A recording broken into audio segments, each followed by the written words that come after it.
Hello everyone, this is William from Song Media. Welcome to learn song with me.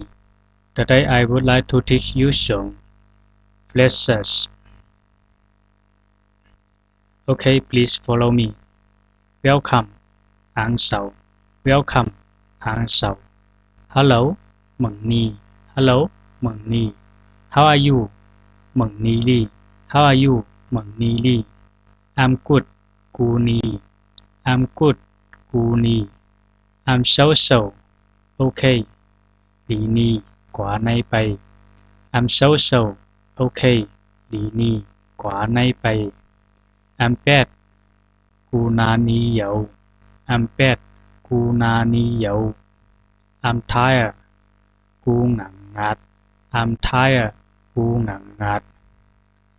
I'm hungry, Cu trùng giấc. I'm hungry, Cu trùng giấc. I'm sick, Cu hô dậu. I'm sick, Cu hô dậu. How about you? Mừng vần giỡn. How about you? Mừng vần giỡn. Long time no see. Nải na lăn bo. Long time no see. Nải na lăn bo. What's your name? Mừng eo cầu bày tê. What's your name? Mừng eo cầu bày tê. My name is An Minh Cu Thầy. My name is An Minh Cu Thầy. Where are you from? Mừng Hun Trật Lấy. Where are you from? Mừng Hun Trật Lấy. I'm from Cu Thầy Hun. I'm from Cu Thầy Hun. Pleased to meet you. Dành lô nay lành mừng. Pleased to meet you. Dành lô nay lành mừng. Good morning. Hát sầu ni. Good morning. Hát sầu ni. Good afternoon. Cang ngon ni. Good afternoon. Cang ngon ni. Good evening. Cang hầm ni.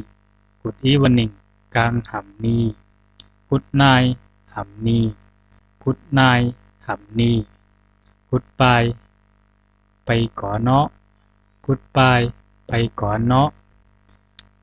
Good luck. Sẵn lầy. Good luck. Sẵn lầy. Congratulations. Công hí. Congratulations. Công hí. Yes. Lầy. Yes. Lầy.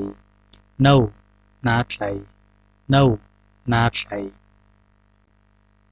Maybe. Dư dẫn. Lao xí. Maybe. Dư dẫn. Lao xí. I don't know. Cu na lộ. I don't know. Cu na lộ. Do you understand? Mừng lộ dâu ly. Do you understand? Mừng lộ dâu ly. I understand. Cu lộ dâu. I understand. Cu lộ dâu. I don't understand. Cu na lộ dâu. I don't understand. Cu na lộ dâu. Please speak more slowly. Cang mẹn tí. Please speak more slowly. Cang mẹn tí. Please say that again. Cang mạt cầm. Please say that again. Cang mạt cầm. Please nói ít tạm. Lê lồng tấu. Please nói ít tạm. Lê lồng tấu. Do you speak English? Mừng lộ cang dân dị ly. Do you speak English? Mừng lộ cang dân dị ly. Do you speak Song? Mừng lộ cang Song ly. Do you speak Song? Mừng lộ cang Song ly. A little. Tí tí. A little. Tí tí. I study Song. Cu hạc Song. I study Song. Cu hạc Song. I learn by myself. I shall study. Cu cặc hạc. I learn by myself. I shall study. Cu cặc hạc. How do you say this thing in Song?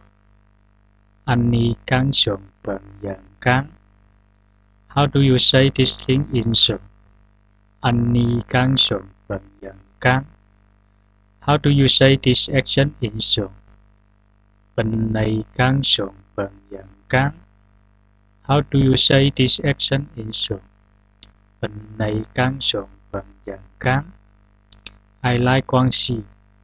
Cu dặn côn clay. I like Quang Si. Cu dặn côn clay. I like sườn. Cu dặn sườn. I like sườn. Cu dặn sườn. Excuse me. Đòi na quả. Excuse me. Đòi na quả. Sorry. Đòi na sự. Sorry. Đòi na sự. Please. Xin. Please. Xin. Thank you. Đô sẽ. Really. Suddenly. Really. Suddenly. That's all right. Na dấu cánh. That's all right. Na dấu cánh. Correct. Đòi. Correct. Đòi. Where's the toilet? Bathroom. Làm rưỡi dấu đèn lấy. Where's the toilet? Bathroom. Làm rưỡi dấu đèn lấy. Okay, if you like this video, please subscribe to my channel, Facebook Xuân Mitchell, YouTube Xuân Mitchell. You also can go to following website. Thank you.